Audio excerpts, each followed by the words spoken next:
It was Christmas Eve 2019 in Battersea, South London. Flamur Beqiri was making his way home from a meal with his wife and young child. Little did he know that a hitman had been waiting for him and was ready to shoot him dead in front of his family. Flamur had moved to the UK in 2016. He came from Albania and lived in Sweden for a long time, and the police said in the trial that they believe that his past caught up with him.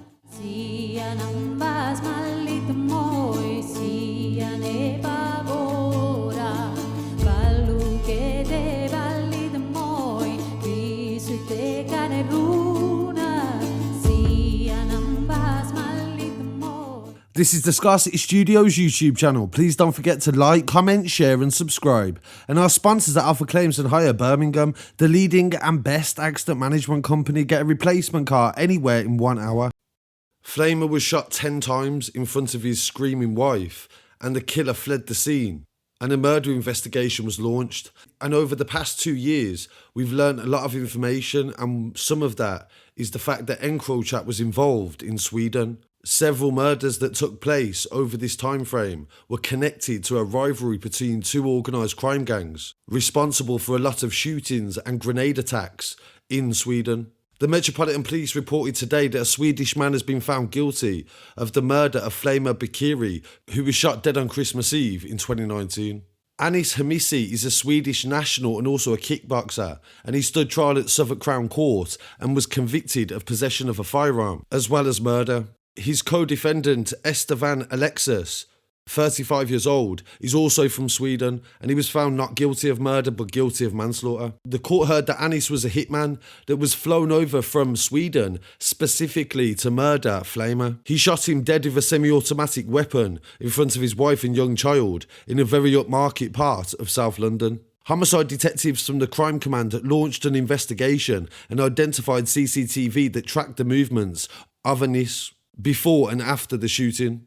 It was quickly established that he stayed in a flat that was nearby on Lombard Road. This was only a short distance away from the home address, and the police learned that in the days before the murder, they were watching him. And the motive in court was that this was part of a dispute between two organised gangs in Sweden. The hitman was tracked travelling to and from his flat in Oyster Wharf, and it was less than half a mile away from Flamur's address. And during the visit to London, that was only 14 hours originally, he took money out of a cash point 100 yards away from where Flamur lived, and he also bought a bike. This allowed them to track his route and also the distance from Oyster Wharf and the victim's address. The bike he purchased was very distinctive. It was a ladies style bike, and it had a basket on it also. His co-defendant attempted to book the same flat out again, but it was unavailable, so they found an alternative flat to stay at on the 16th of December 2019. Henis arrived on the 21st of December, and he travelled to the flat that they'd booked out and picked up the bicycle that was there for him. During the next couple of days, he would use that bicycle to go past the address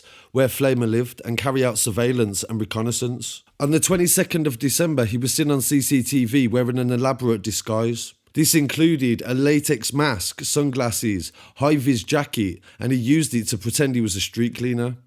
On the day of the murder, Christmas Eve, Anis arrived at Flamur's home address at 6:52. He waited there until Flamur returned from a meal out with his wife, and they collected their 2-year-old son from a birthday party. They arrived home at 9 o'clock. Anis then killed Flamur when he discharged a semi-automatic pistol 9 times at close range. He then cycled towards Oyster Wharf, and a few hours later he got a taxi to Heathrow and left the country. During the investigation, the police also discovered 2 other men that were involved, and they were from London. Clifford Rollocks and Claude Castor travelled to the flat, and they used the key to enter it, and they were intending to clean up the flat and get rid of any evidence. The taxi journey was tracked, and it went to Rollocks' home, where he lived in Harringay on the 27th of December.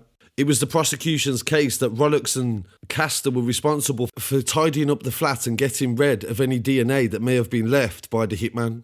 They were both found guilty of perverting the course of justice. When the police searched the flat, they found the bike and also the litter picker that was used by him in his disguise in the reconnaissance before he shot dead Flamur. They also found evidence in relation to the purchasing of clothing, and they identified through banking transactions that he'd bought his high-vis jacket and also the boots in Sweden and Denmark on his way to the UK to commit the murder. The detective in charge of the case, Jamie Stevenson, said that this was a meticulously planned murder and they originated from a dispute with organised crime gangs in Sweden. And this investigation has taken 2 years and was very complex. A range of expertise were used and forensic teams solved the case using 1,000 exhibits, 800 hours of CCTV and 500 witness statements.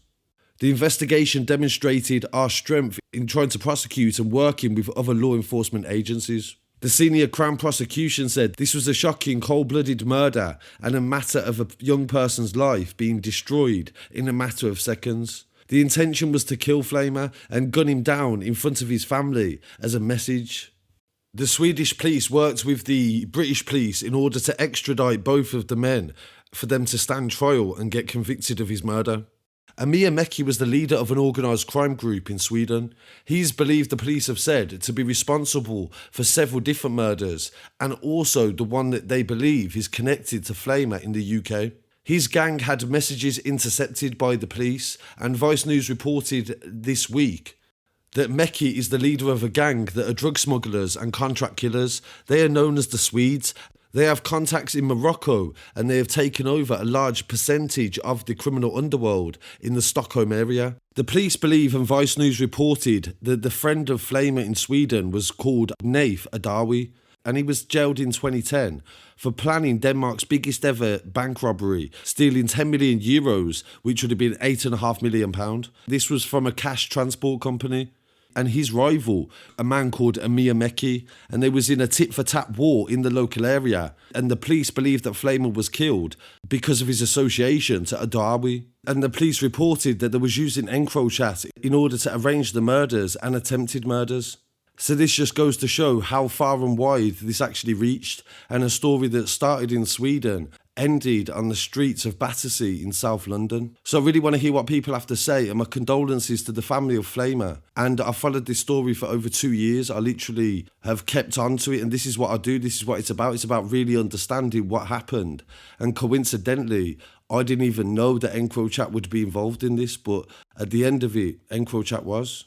So I'd really want to hear what people have to say in the comments. Please don't forget to like, comment, share and subscribe. And rest in peace to Flamur Beqiri.